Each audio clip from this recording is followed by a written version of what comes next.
वनातील प्रेमळ सांज. रमेश नावाचा एक लहान मुलगा होता. तो साधारणपणे 10 वर्षाचा असेल. त्याला जंगलात खेळायला खूप आवडायचे.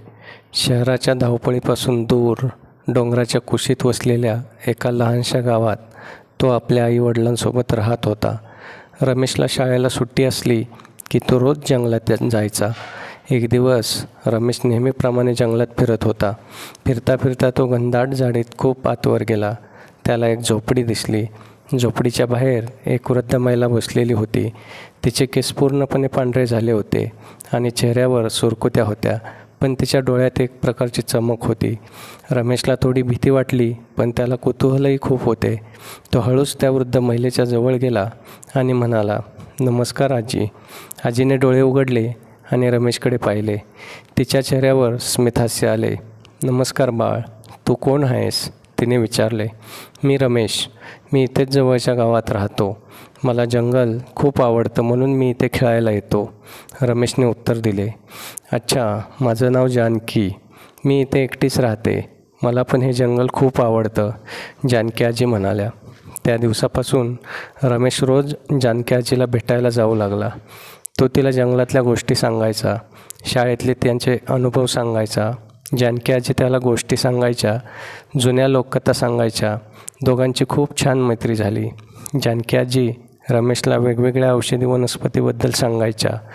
कोणती वनस्पती कशासाठी उपयोगी आहे हे त्याला शिकवायच्या. रमेशलाही त्या गोष्टीत खूप रस वाटू लागला.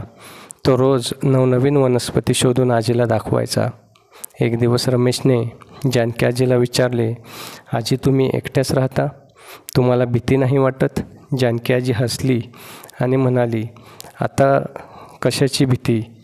माझं तर आयुष्य या जंगलातच गेलं. हे जंगल माझं घर आहे आणि तू माझा मित्र आहेस. मग मला कशाला भीती वाटेल?" रमेशला जानकी आजी खूप आवडायच्या. त्याला त्यांच्यासोबत वेळ घालवायला खूप आनंद यायचा. त्याला असं वाटायचं की जानकी आजी म्हणजे त्याला मिळालेला एक अनमोल ठेवा आहे. असेच दिवस जात होते. रमेश मोठा होत होता आणि जानकी आजी अधिक वृद्ध होत होत्या. एके दिवशी रमेश जानकी आजीला भेटायला गेला, तेव्हा ती खूप आजारी होती. "रमेश, मला वाटतं आता माझी वेळ आली आहे." जानकी आजी हळू आवाजात म्हणाल्या. रमेशला खूप दुःख झाले. त्याच्या डोळ्यात पाणी आले. "आजी, तुम्ही मला सोडून कुठेही जाऊ नका." तो म्हणाला. "बाळ, मृत्यू अटळ आहे, पण दुःखी होऊ नकोस. मी तुला जे काही शिकवलं आहे ते नेहमी लक्षात ठेव आणि नेहमी आनंदी राहा." जानकी आजी म्हणाल्या. त्यानंतर काही वेळाने जानकी आजीने आपले डोळे मिटले. रमेश एकटाच तिथे बसून रडत होता.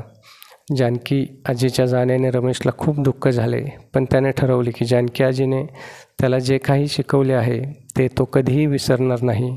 त्याने जंगलाची आणि वनस्पतींची काळजी घ्यायला सुरुवात केली. तो मोठा झाल्यावर एक डॉक्टर झाला आणि त्याने आपले आयुष्य लोकांच्या सेवेत समर्पित केले. आणि अशा प्रकारे रमेशने जानकी आजींच्या आठवणींना आपल्या हृदयात जपून ठेवले. मला आशा आहे की तुम्हाला ही गोष्ट आवडली असेल. आपणास व्हिडिओ आवडला असेल तर लाईक आणि शेअर करा आणि आपल्या मराठी स्टोरी चॅनलला सबस्क्राईब करा. धन्यवाद.